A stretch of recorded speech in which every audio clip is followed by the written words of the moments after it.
Hi Don! Thank you for providing your additional notes from your visit to the practice. Here, I will outline all of the pieces in making the call. I analyzed all of the data from the practice and assessed it based on the key accounting ratios you see here. First, we have the debt management ratio.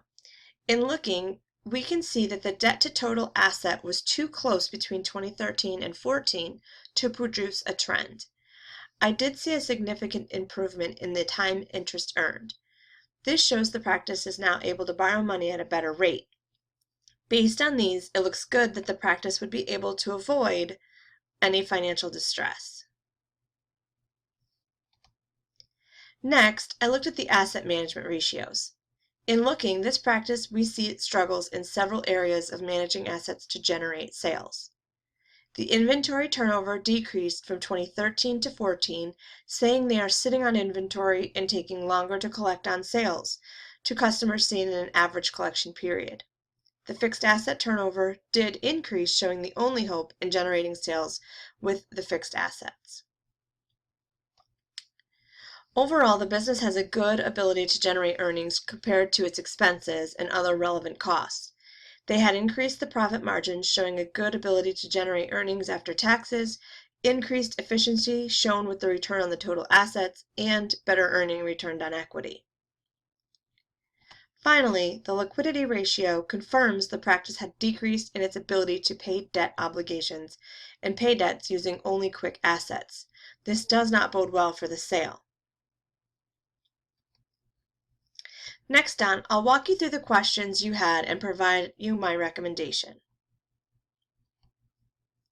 So the first question, does the practice generate enough cash to cover its current obligations?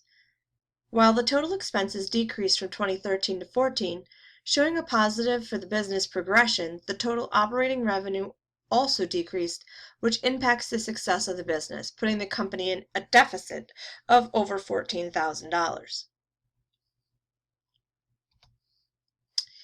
Is the practice likely to be able to meet its long-term obligations as they become due?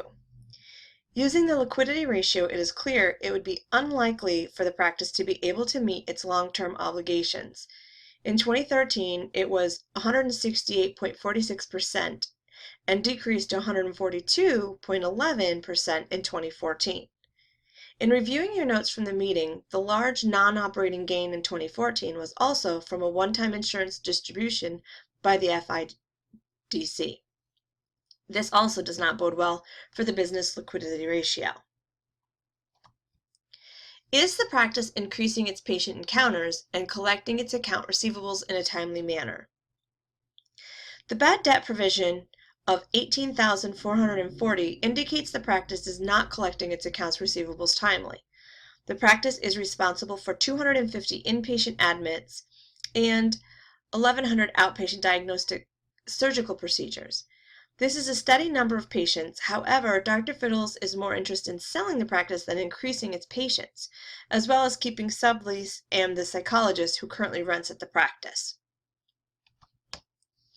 What is the practice's net worth or equity, and is it improving? Is the practice improving its profitability on a sustainable basis?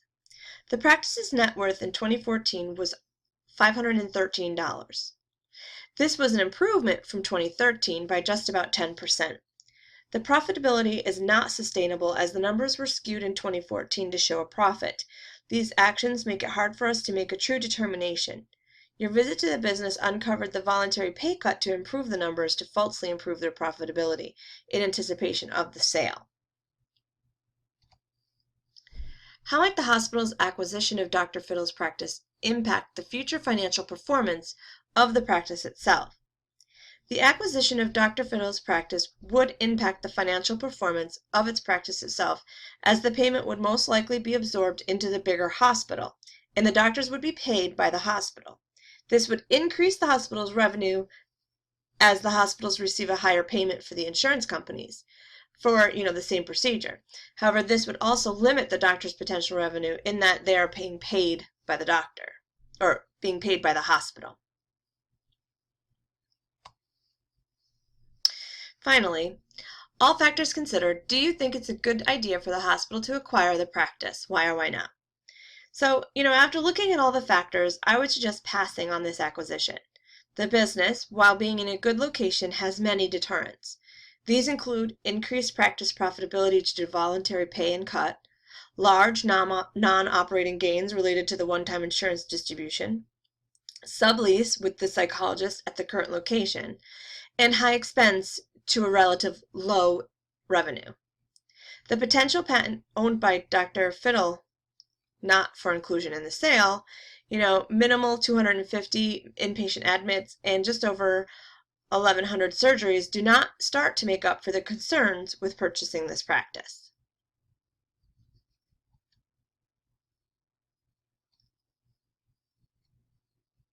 Thanks so much, Don. Please feel free to reach out to me if you have any questions.